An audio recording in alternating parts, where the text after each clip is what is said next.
Hello. I am making a short introduction because later on in this video, after you see the 3 clips that I will be putting in the video, you will find a very long, almost more than 20-minute commentary. So there's nothing I need to say right now. I only wanted to make it for a few minutes, and I ended up making it for a long time. So this introduction is just to tell you that following the 3 videos, the 3 clips, you will find a commentary. I hope you want to stay around for that commentary because that is the lesson of the video. That's all I wanted to say. Enjoy the clips, and if you wish to, do listen to the commentary. It has my observations in it. Thank you very much. Naturally, but we should want to know. 3 million people have died from this pandemic, and that should cause us to explore all possibilities. Instead, government authorities, self-interested in continuing gain-of-function research, say there's nothing to see here. Gain-of-function research, as you know, is juicing up naturally occurring animal viruses to infect humans. To arrive at the truth, the U.S. government should admit that the Wuhan Virology Institute was experimenting to enhance the coronavirus's ability to infect humans. Juicing up superviruses is not new. Scientists in the U.S. have long known how to mutate animal viruses to infect humans. For years, Dr. Ralph Baric, a virologist in the U.S., has been collaborating with Dr. Shi Zhengli of the Wuhan Virology Institute, sharing his discoveries about how to create superviruses. This gain-of-function research has been funded by the NIH. The collaboration between the U.S. and the Wuhan Virology Institute continues. Doctors Baric and Shi worked together to insert bat virus spike protein into the backbone of the deadly SARS virus, and then use this man-made supervirus to infect human airway cells. Think about that for a moment. The SARS virus had a 15% mortality. We're fighting a pandemic that has about a 1% mortality. Can you imagine if a SARS virus that's been juiced up and had viral proteins added to it, to the spike protein, if that were released accidentally? Dr. Fauci, do you still support funding of the NIH funding of the lab in Wuhan? Senator Paul, with all due respect, you are entirely and completely incorrect that the NIH has not ever and does not now fund gain-of-function research in the Wuhan Institute of Virology. Do they fund Dr. Baric? We do not fund. Do you fund Dr. Baric's gain-of-function research? Dr. Barrett does not doing gain-of-function research, and if it is, it's according to the guidelines, and it is being conducted in North Carolina. You don't think it's... To start from the beginning, okay, which is a very good place to start. When the virus raised its head in Wuhan, that virus that killed hundreds of people and ultimately thousands of people in the area in and around Wuhan, that strain was isolated in January of 2020 and sequenced. It was called the Wuhan 1 strain. That is the vaccine, the virus to which all vaccines are made. You got a vaccine to protect against the Wuhan 1 strain. Now that's not the virus that left China. The virus that left China was a strain called, it didn't have a Greek letter designation, it was called D614G. That swept across Asia, Europe, the United States, killed hundreds of thousands of people. It was replaced by the Alpha strain. It was replaced by the Delta strain. So if you look at the first year of the vaccine, so vaccine, right, authorized in December 2020. If you look at December 2021 and try and answer the question, did 2 doses of vaccine protect you against those variants? The answer was yes. This is the CDC study by Mark Tenford. It was published in Clinical Infectious Diseases. You still had a high level of protection against serious disease with 2 doses of a vaccine that was designed to protect you against Wuhan 1, but nonetheless protected you against D614G, Alpha, and Delta. Okay, so 2 doses, it worked. Then Omicron hit, and Omicron was a surprise. I mean, it was an immune evasive strain. It was immune evasive because you had like 30 mutations that affected that spike protein, and 15 were just in the receptor binding domain, meaning the business end of that molecule. So now all these neutralizing antibodies that you've made, from getting the vaccine didn't really work to protect against that virus. So even if you'd been vaccinated or you'd been naturally infected or both, you could still get a mild infection and you could get it again. I mean, that's what you learn from that virus. And so what the CDC then did, we're starting now, January 2022 up to the present. The CDC did studies trying to answer the question, okay, do you benefit from a third dose or do you benefit from a fourth dose? And what they found that in both cases, yes. And by benefit, I get back to the original premise here, the goal is to prevent severe illness. Will you, in front of this group, categorically say that the COVID-19 could not have occurred through serial passage in a laboratory? I do not have any accounting of what the Chinese may have done, and I'm fully in favor of any further investigation of what went on in China. However, I will repeat again, the NIH and NIAID categorically has not funded gain-of-function research to be conducted in the Wuhan Institute of Virology. You do support it in the U.S. We have 11 labs doing it, and you have allowed it here. We have a committee to do it, but the committee has granted every exemption. You're fooling with Mother Nature here. You're allowing super viruses to be created with a 15% mortality. It's very dangerous. I think it was a huge mistake to share this with China, and it's a huge mistake to allow this to continue in the United States. And we should be very careful to investigate where this virus came from. I fully agree that you should investigate where the virus came from. But again, we have not funded gain-of-function research on this virus in the Wuhan Institute of Virology, no matter how many times you say it, there was didn't happen. research. There was research done with Dr. Shi and Dr. Barrick. They have collaborated on gain-of-function research where they enhanced the SARS virus to infect human airway cells, and they did it by merging a new spike protein on it. That is gain-of-function. That was joint research between the Wuhan Institute and Dr. Barrick. You can't deny it. Senator Paul, your time has expired. Dr. Fauci, I will let you respond to that when we need to move on. Excuse me? I will allow you to respond to that, and then we'll move on. Yeah, I mean, I just wanted to say, I don't know how many times I can say it, Madam Chair. We did not fund gain-of-function research to be conducted in the Wuhan Institute of Virology. Thank you. Senator Schmidt. Hello. How are you doing today? Doing all right? Good. That's what I like to hear.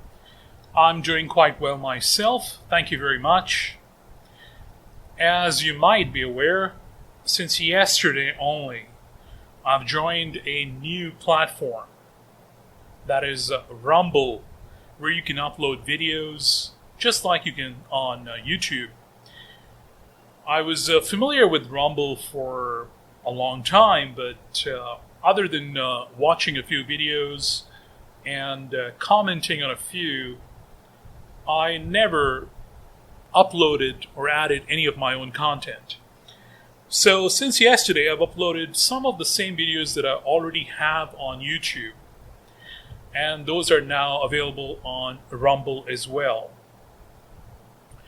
Today, I will be uploading my very first video that is not on YouTube. What I will do is I will record this and upload it to Rumble, let it stay there for a while, and then I might try to upload the same to YouTube. I'm going to tell you in advance what you will come across. There will be 3 video clips. One video clip is of Senator Rand Paul questioning Dr. Anthony Fauci. It is taken from a complete video that is available on C-SPAN. I will leave with you the link to that complete video as a courtesy, and it will give you the important context of where that clip is taken from. The second one is of a recent interview of Dr. Paul Offit, and I will leave the link once again that will take you to that section of the video from where this clip is taken from, because then you will have the context. And I will also leave with you the link to the entire video. It's a long interview, so you might be interested in only that section that I have paid attention to. But you're most welcome to watch the entire video, and it will be a wonderful education. Now, the third video is again of Senator Rand Paul and Dr. Anthony Fauci, but on this occasion you'll find Dr. Fauci is making a couple of statements and he's offering some clarification. Once again, it will be from that C-SPAN video, the link for which I will provide to you. You will have to go to YouTube, and there you can watch this video that is just about 7 minutes long, and I encourage you to do so. In addition to all this, in the video description, I am going to leave with you the link to a thread that I have on Twitter. And in that thread, you will find that a few scientists, including Dr. Anthony Fauci, who really know what they're talking about, have gone over the question of SARS-CoV-2, whether it originated in a lab or it originated in the city of Wuhan in the market where animals are sold. Now, you will find there is evidence to support both positions. And those are longer videos. At this point, I will want to tell you that the majority of scientists are on the side that this virus was not, I repeat, not created in a lab. Now, these are people who can actually study the genetic structure of the SARS-CoV-2 and compare it to the genomic sequence and the understanding that we have of the SARS-CoV-1 and of other related coronaviruses. And based on their understanding of the virus and of the vaccines that have been developed to counter the SARS-CoV-2 virus, those who believe in the lab origin theory are in the minority. It doesn't mean they should be shut down, they should not be listened to. How they present it, what evidence they have, all of it is worth paying attention to. Now, having given you all of this background, I am still going to speak some more on a very important subject. At this point, you're very welcome to just skip over to the part of the video where you see the 3 clips that I was talking about at the introduction of the video. However, what I want to say is important. It's important for me. I believe it will be important for you as well. I'm trying to answer the question, how do you follow science? I'll repeat the question. How do you follow science? Now, first thing I'd like to say is science is not about following any one person. It's not about chasing a person. You can respect a scientist. You can respect him as an educator, as a presenter, as someone who has a lot of knowledge, as someone who has empathy for other people, who is very skillful. You're most welcome to follow that person. That's not a problem. But to become a part of a group of people who have developed a cult of personality, and they have just started to follow that one person unquestioningly. You have to be self-aware enough to realize that any person, scientist or otherwise, is prone to errors, is prone to mistakes. In fact, science as a process is a process full of mistakes.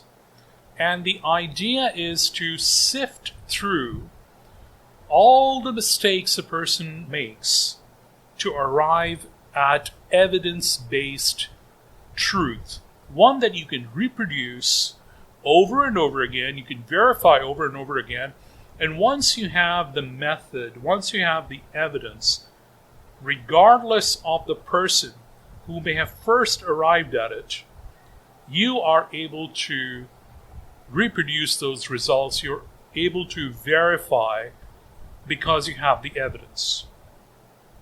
A very simple example I often give is when you type A on the keyboard, on your typewriter, which if you use still, you're amazing, but on your computer most likely, on your laptop or desktop, if you type A, you should get A, you should not get B. You should not get C, you should not get D. If you type A, whether it's a small a, you should get a small a. You type a capital A, you should get a capital A.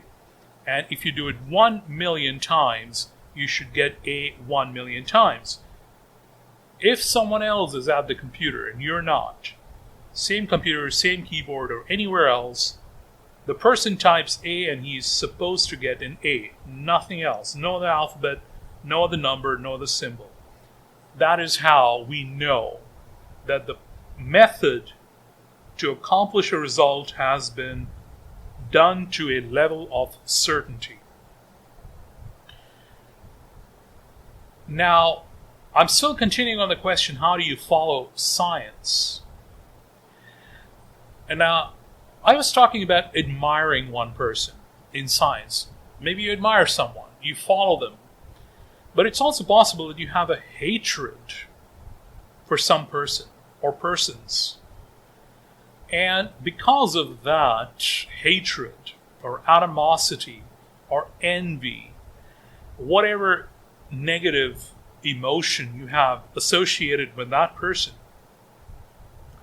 because you are in a cult of personalities, you're for someone, you're against others, inadvertently you will take a stance that is on behalf of someone and will be against another person. And from that point on, the trust you have is invested in the person that you follow, despite the fact that there will be times when you will have evidence to the contrary. The person you're following in admiration makes mistakes, or you realize that that person is not telling the truth, intentionally or unintentionally, and you're willing to ignore all that and continue to just follow that person. Hopefully you've come to the point where you realize that the person you're following is not flawless. On the other hand, the person that you despise is saying something, and you already have a prejudice that has conditioned you to disbelieve anything that that person says, even if that person is making sense, even if it is backed by evidence, even if it is trustworthy. If you're at the point you're not even willing to listen, that's one thing. That is the extreme. But if you're willing to listen and everything is interpreted in your mind as if that person is telling a lie, is not to be trusted, you have to ask yourself the question, what is the evidence that you have on the basis of which you have reached this conclusion? And are you actually following the method of science, because science is a method. It gives you results, but in essence, science is a method. It is a philosophical approach, but it's the kind of philosophical approach where you are questioning everything until you have evidence to a certainty. Some scientists who are wise will tell you we never reach the point of absolute certainty. Well and good, but we cannot deny that in science we do reach points of practical certainty where we have the results, like the example of typing A on a keyboard, the example that I gave you earlier. The other part that I want to address is, where does the thinking come from that conditions a person to be in a cult of personality? Now, a lot of it has to do with a person's background and upbringing and their experiences in life. But it is my observation that this kind of thinking comes from a religious mindset. Not any one particular religion, but basically the kind of conditioning that religion depends on.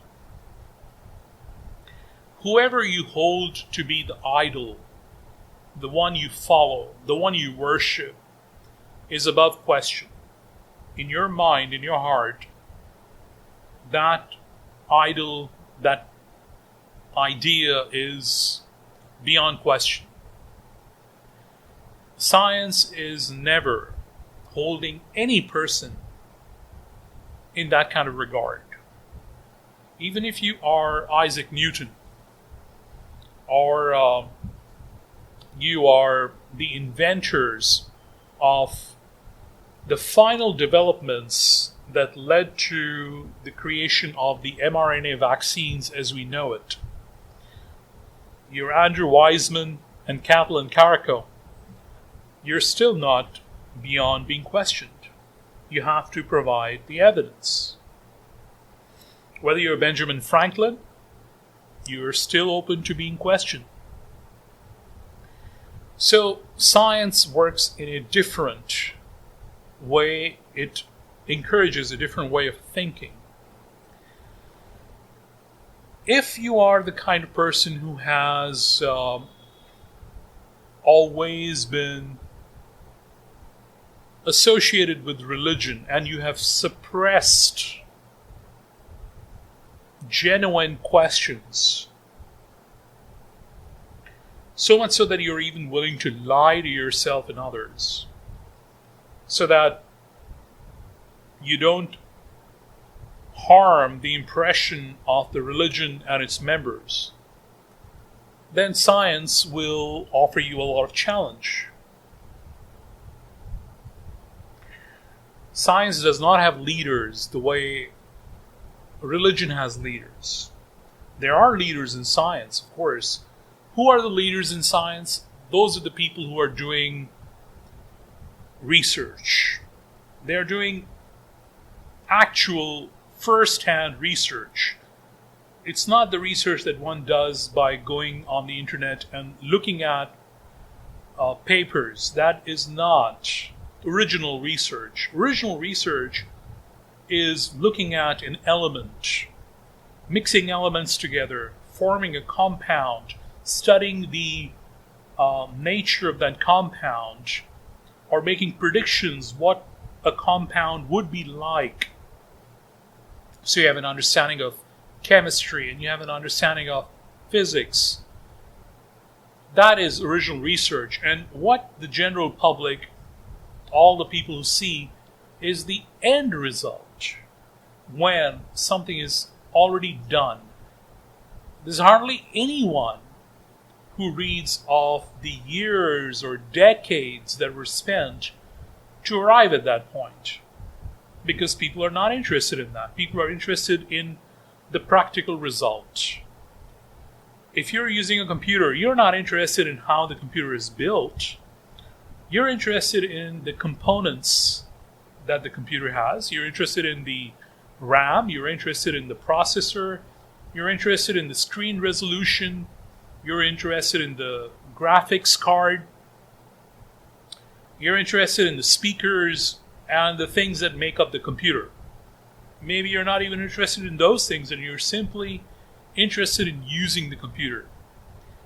But as a user or a consumer, can you put yourself in the position of the ones who did the actual research to build every one of those components and to then assemble everything together to build a computer and then to bring about the necessary programming and the software to make that computer work? No, none of us can, because we're not doing that work. We don't even have knowledge, in-depth understanding of how these things work. But we are using the end result every single day. So this much of an introduction, this much of a narration is sufficient for you to understand what I'm trying to say. Going back to the videos, you see Senator Rand Paul is questioning Dr. Anthony Fauci. The very fact that Dr. Anthony Fauci is willing to be questioned is proof that he's not a tyrant. If he was a tyrant, could he be questioned? No. He could refuse to appear, he could refuse to answer, but he's answering questions. Whatever he says is subjected to inquiry. It can be verified whether he's telling the truth or not. And he understands that. And the same way, Senator Rand Paul is also open to being questioned. He's not above question. If Dr. Anthony Fauci is saying something and he's speaking the truth, and Senator Rand Paul is incapable of understanding that truth at that level of scientific understanding, or he refuses to acknowledge what Dr. Anthony Fauci is saying and simply wants to hold on to a narrative for political reasons, neither man is above being questioned. And if where there is an answer that is black and white, yes or no, we will arrive at answers where you will find that there is one person who's telling the truth and the other is not. Maybe that's inadvertently, but that will be the case. But nobody is above being questioned. Those that consider themselves above being questioned are not in any way or form following science. Science works through questions and in pursuit of answers that is verified through evidence. There is no one above being questioned. This is what I wanted to say in this video. I'm very happy, I'm very glad that I was able to say these things. And I will be leaving this video with you. At the end of this recording, I'm actually considering that I will put the video clips at the beginning. And instead of this narrative that I just gave, this commentary, I'll put this at the end. And I'll give a very short introduction. I'll make another recording. I'll give a very short introduction. I'll put that at the beginning of the video, so you'll know what to expect. But this is what I wanted to say to you. I want to thank you for your time and your company. And I hope you enjoy and benefit from this recording, from this video. Thank you very much, and I'll see you another time. Goodbye.